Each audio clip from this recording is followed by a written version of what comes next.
हम सभी को आई होप आप लोग बहुत बढ़िया होंगे। और आज है सोमवार। आप सभी को बताना चाहता हूँ कि आज हम करने वाले हैं आरआरबी ग्रुप डी के मोस्ट इंपॉर्टेंट क्वेश्चन और रेलवे एनटीपीसी के मोस्ट इंपॉर्टेंट क्वेश्चन। एक बात और बता देना चाहता हूँ आप सभी को, आप किसी भी गवर्नमेंट एग्जाम की तैयारी कर रहे हो, किसी भी लाइक एसएससी सीएचएसएल की तैयारी कर रहे हो, एसएससी एमटीएस की तैयारी कर रहे हो, सीजीएल की तैयारी कर रहे हो, किसी भी गवर्नमेंट एग्जाम की तैयारी कर रहे हो इंक्लूडिंग एनी रेलवे एग्जाम, आपको बताना चाहता हूँ जो मैं क्वेश्चन करवा रहा हूँ ये सारे के सारे मोस्ट इंपॉर्टेंट क्वेश्चन है और यही क्वेश्चन आपके अलग अलग गवर्नमेंट एग्जाम से पूछे गए हैं। तो ये सारे क्वेश्चन बहुत ज़्यादा इंपॉर्टेंट है, इनको आप अच्छे से पढ़ लें और इनको मैं विद ट्रिक्स के साथ आपको समझाने की पूरी कोशिश करूंगा। बहुत से क्वेश्चन होंगे जिन्हें हम ट्रिक्स के साथ करेंगे, बहुत से क्वेश्चन ऐसे होंगे जिन्हें हम एज इट इज़ पढ़ेंगे एक अच्छे स्टूडेंट की तरह, बिल्कुल ऑनेस्टी के साथ। ठीक है, चलिए शुरू करते हैं। अभी तक हमने टोटल 97 क्वेश्चन कर लिए हैं। अगर आपने क्वेश्चंस नहीं देखे अभी तक तो लिंक डिस्क्रिप्शन में पड़ा हुआ है, फटाफट से जाके सारे लेक्चर्स देख लेना। और आपको बताना चाहता हूँ लेक्चर ज़्यादा लंबे नहीं है, 7 से 8 मिनट का लेक्चर होता है बस, इससे ऊपर मैं वीडियो बनाता नहीं हूँ। ठीक है, क्योंकि मुझे पता है जैसे ही 10-20 मिनट पार होते हैं ना इंसान का वैसे भी माइंडसेट आउट हो जाता है। ठीक है, पढ़ाई से ध्यान भटक जाता है, इसीलिए मैं 7-8 मिनट की वीडियो बनाता हूँ ताकि आप लोग अच्छे से, आप लोगों का ध्यान बिल्कुल सेट रहे। ठीक है, चलिए अभी हमने 97 क्वेश्चन कर लिए, 98 क्वेश्चन की तरफ चलते हैं फटाफट। 98 क्वेश्चन में पूछा गया है सबसे पुराना उपनिषद कौन सा है, ये आपसे पूछा गया है। ठीक है, आपके सामने ऑप्शंस दिए हैं, ईशा उपनिषद, मांडुक्य उपनिषद, छदोग्य उपनिषद, केना उपनिषद। तो सबसे पुराना उपनिषद कौन सा है? छांदोग्य उपनिषद। अब देखो इसे याद कैसे करोगे, सबसे पुराना उपनिषद कौन सा है? छांदोग्य उपनिषद।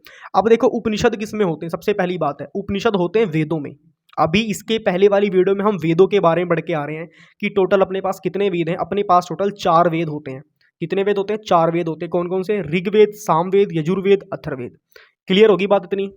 अपने टोटल कितने वेद होते हैं? 4 वेद होते हैं। कौन कौन से? ऋग्वेद, सामवेद, यजुर्वेद, अथर्ववेद। यहाँ पे समझा देता हूँ आपको, टोटल अपने कितने वेद होते हैं? 4 वेद होते हैं। ठीक है, और वेदों के अंदर क्या होते हैं? उपनिषद होते हैं। क्लियर होगी बात सभी को? वेदों के अंदर क्या होता है? उपनिषद होता है। अब फॉर एग्जांपल समझो इसको, आपको समझना कैसे। फॉर एग्जांपल एक बुक है, एक बुक है और बुक के अंदर क्या है? चैप्टर्स हैं। ठीक है, चैप्टर 1, चैप्टर 2, चैप्टर 3, 1 2 3 4, इस तरह। उसी तरह उपनिषद होते हैं, उपनिषद 1, उपनिषद 2, उपनिषद 3। क्लियर होगी बात सभी को? समझ लग रहा है? तो टोटल 4 वेद होते हैं और 4 वेदों के अंदर क्या होते हैं? उपनिषद होते हैं।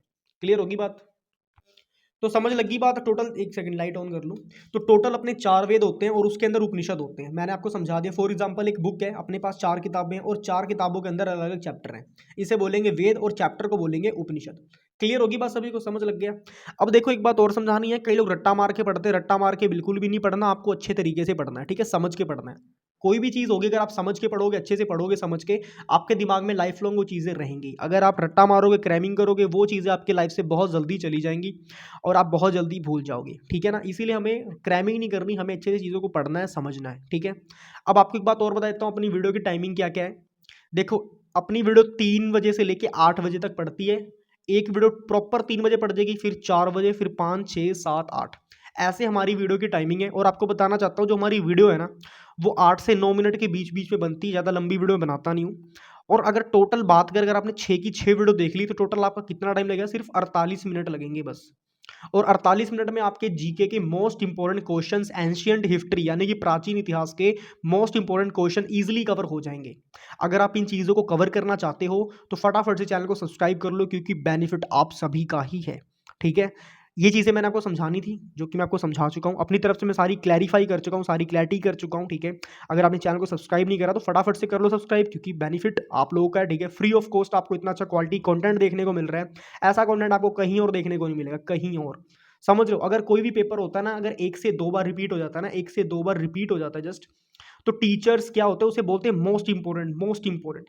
आपको मैं वो क्वेश्चंस करवा रहा हूँ जो कि 5 से 6 बार रिपीटेड है। 5 से 6 बार क्या है? रिपीटेड है अलग अलग गवर्नमेंट एग्जाम्स में।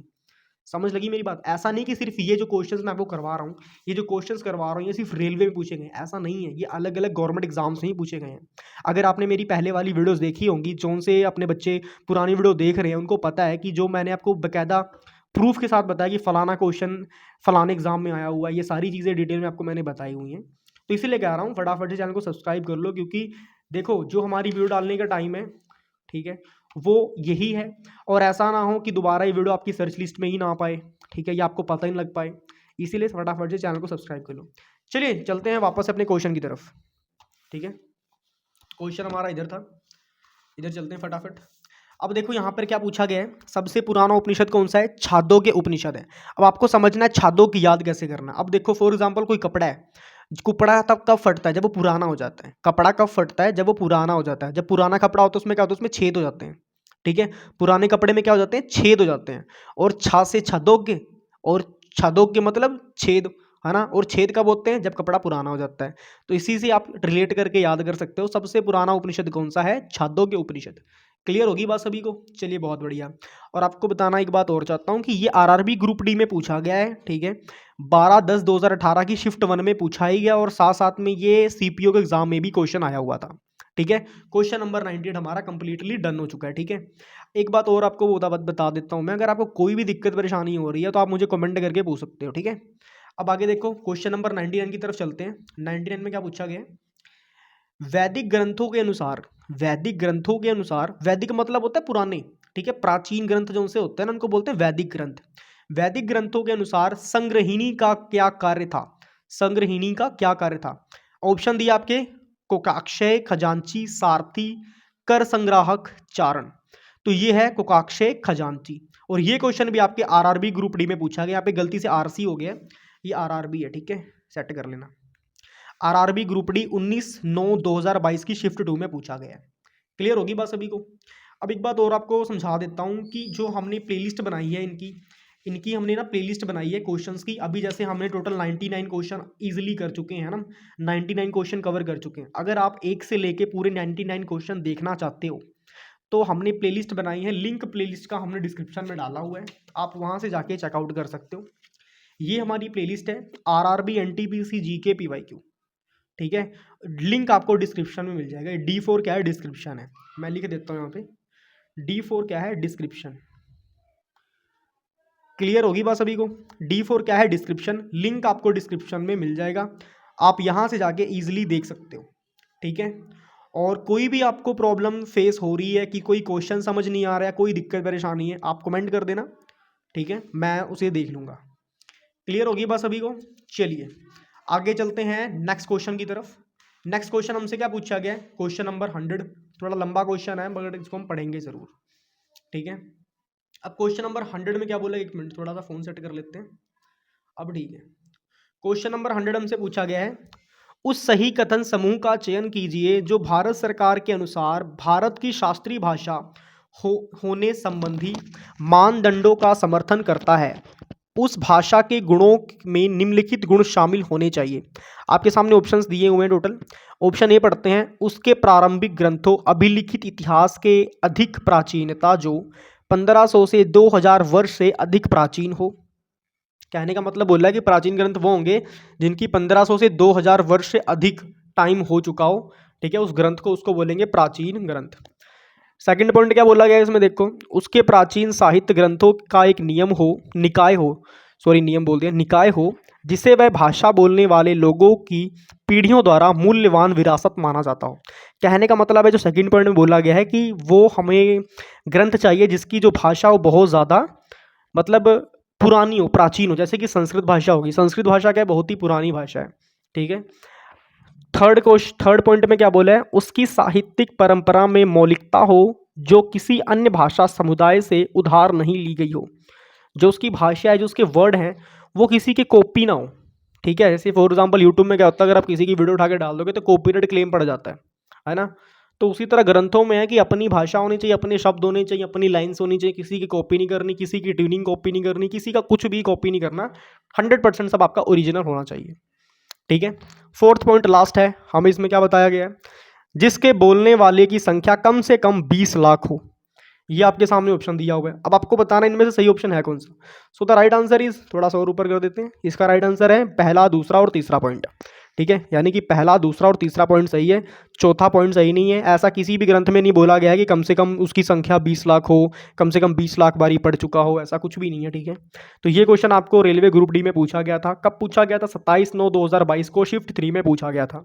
एक बात और इंपॉर्टेंट आपको बता देता हूँ इस चीज़ में, कईयों को लगता है कि हे भगवान इतना बड़ा है, हमारा टाइम वेस्ट हो जाएगा, हम इतना पढ़ेंगे तो हम और क्वेश्चंस रह जाएगा। देखो सीधी सी बात है, अगर आपकी प्रैक्टिस अच्छी होगी ना, आप इजीली कर जाओगे, कोई दिक्कत परेशानी नहीं होगी। और एक बात और बताता हूँ, जो भी इतने बड़े स्टेटमेंट वाले क्वेश्चन होते हैं ना, ये बहुत ज़्यादा ईजी क्वेश्चन होते हैं। ये सिर्फ आपको मतलब डिफिकल्ट दिखाने के लिए इतना बड़ा बड़ा लिखा होता है। अगर आप अच्छे से पढ़ लोगे, चीज़ों को समझ लोगे, मतलब रिलैक्स माइंड होगे, ठीक है, नर्वस हो गए नहीं, रिलैक्स माइंड हो गए, तो आप पेपर बहुत अच्छे तरीके से कर कर आओगे, ठीक है। चलिए ठीक है, मिलते हैं नेक्स्ट वीडियो में, तब तक सभी को जय श्री राम, जय बजरंगबली। एक बात और बोलनी थी आप सभी को, जो कि अभी बता चुका हूँ, प्लेलिस्ट का लिंक डिस्क्रिप्शन में पड़ा हुआ है, तो फटाफट से जाओ और सारी वीडियो को अच्छे से देख लो, ठीक है। ज़्यादा लंबी वीडियो नहीं है, 7-8 मिनट की वीडियो बनी है, ठीक है। ये वीडियो है जो मैंने 10 मिनट की बना दी है, बाकी सारी वीडियो 7-8 मिनट के अंदर अंदर है। चलिए ठीक है, मिलते हैं नेक्स्ट वीडियो में। Till then good bye everybody, take care, और आप सभी को जय श्री राम, जय बजरंगबली। अच्छे से पढ़ाई करते रहें, और मुझे कमेंट्स आए थे कि मैथ्स की क्लासेस लगाने के लिए, कोई बात नहीं, जल्दी मैथ्स की क्लासेस भी लेकर आएंगे, ठीक है। आपको मैथ्स के क्वेश्चन भी करवा दिए जाएंगे। फिलहाल आप पहले जीके अच्छे से प्रिपेयर कर लो, ठीक है, मैथ्स भी करा देंगे आपको, टेंशन ना करो। चलिए मिलते हैं नेक्स्ट वीडियो में, till then good bye everybody, take care.